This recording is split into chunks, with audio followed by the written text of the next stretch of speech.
Hey everybody, it's Murphy Gray Hunter, and I'm back for another video. This video, I am going to be showcasing two tarot cards, two tarot decks that I received as a gift from my very dear friend Mary, who lives in France. She sent, she is part of our coven, and we did this gift exchange. Well, not really a gift exchange. We kind of randomly picked, and everyone who got picked had to make a travel altar for that coven member. And so when she got my daughter, and so when she sent her box off, she also put some goodies in there for me. I'm like, yay, goodies. So, this one is Ghost Spirits. This is a Ghost and Spirits tarot set, or tarot deck, by Lisa Hunt.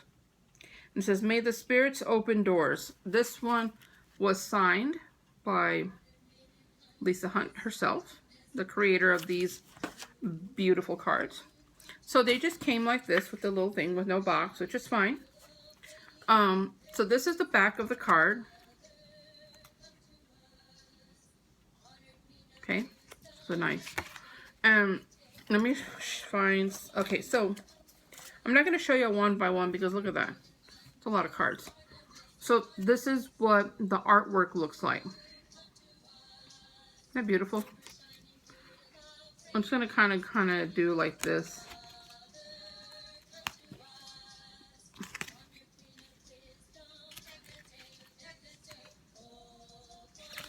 So I have not used these cards.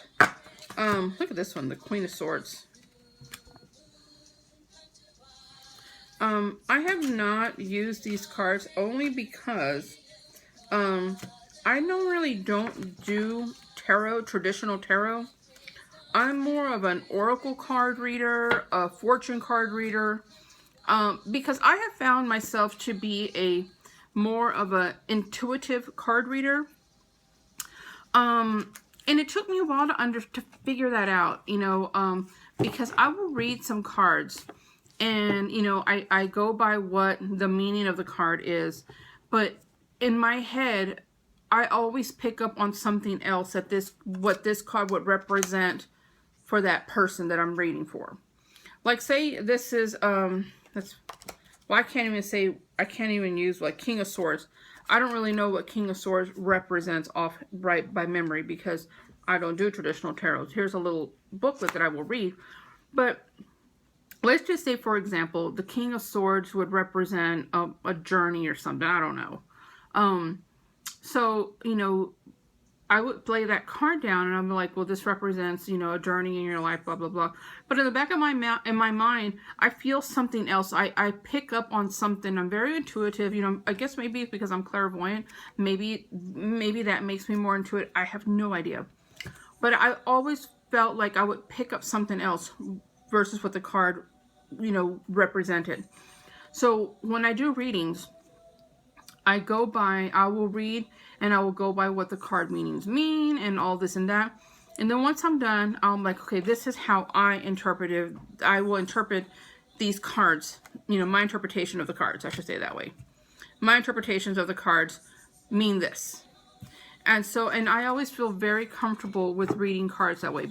But since I have these two decks, I am definitely going to learn how to do traditional tarot reading cards.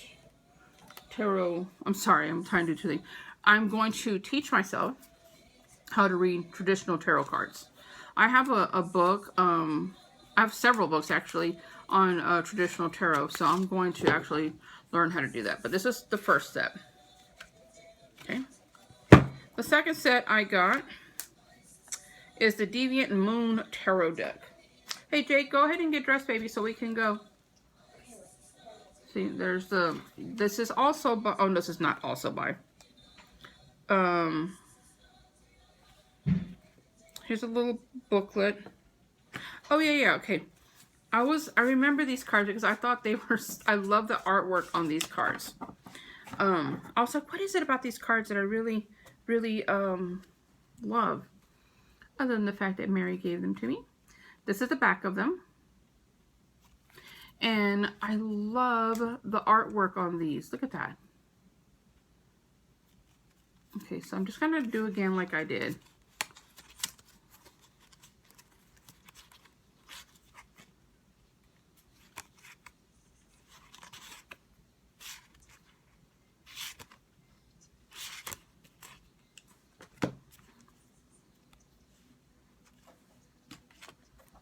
Look at that. I love artwork like this.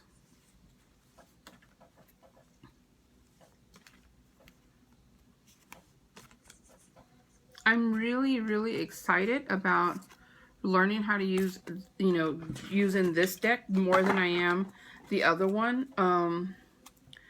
I think it's just because I really love the, artwork, you know. But anyway, these are two great decks. You know, when I look at, I think what I got turned off with the traditional tarot cards is that there's a lot of cards. I think it was like 78 cards in a traditional tarot deck.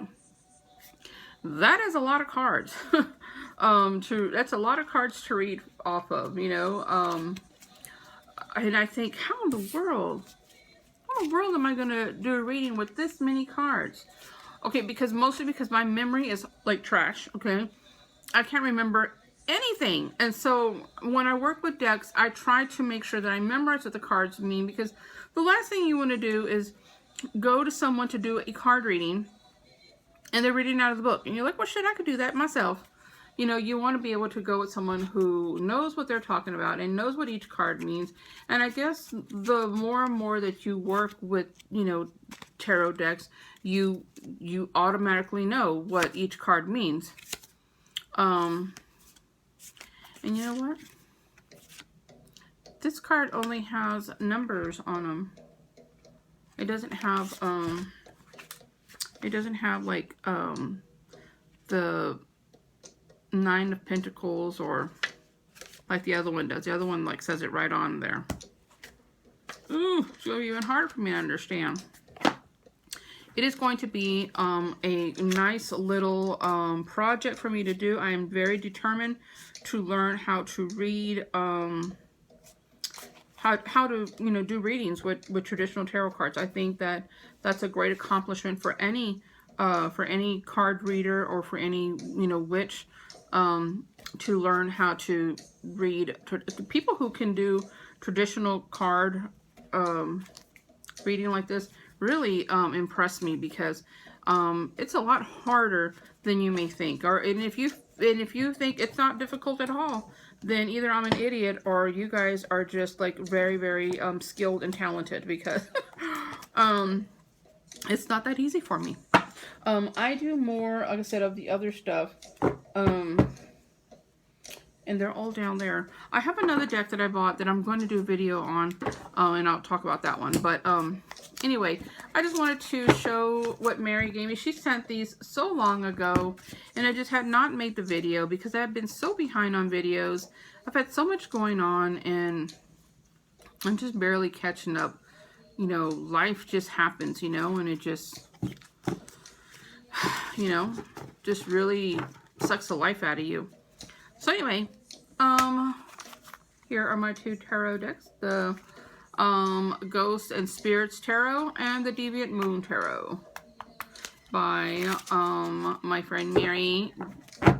Gifted these to me, and I really love them. And thank you so much, Mary, because I know to give away anything that's witchy to someone, you know, they have to mean a lot to you, at least in my opinion. If I'm going to give somebody something, like even if it's just a, you know, even if it's something like this, even if it's just like a clear quartz, right?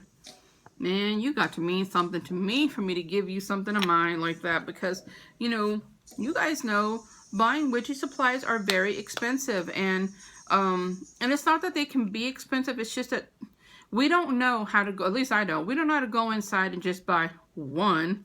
I think I'm just going to buy this one quartz crystal. No, I want this one. Oh, a lapis lazuli. Oh, a rose quartz. Oh, this. Oh, that. Oh, that. You know, like, You leave that store, you're like, oh, incense sticks. They're only $1. Let me get like 10 of them. Oh, a smudge stick. Oh, look at this spell book. Oh, a new tarot deck. I have 50 million at home. I need another one. Yes.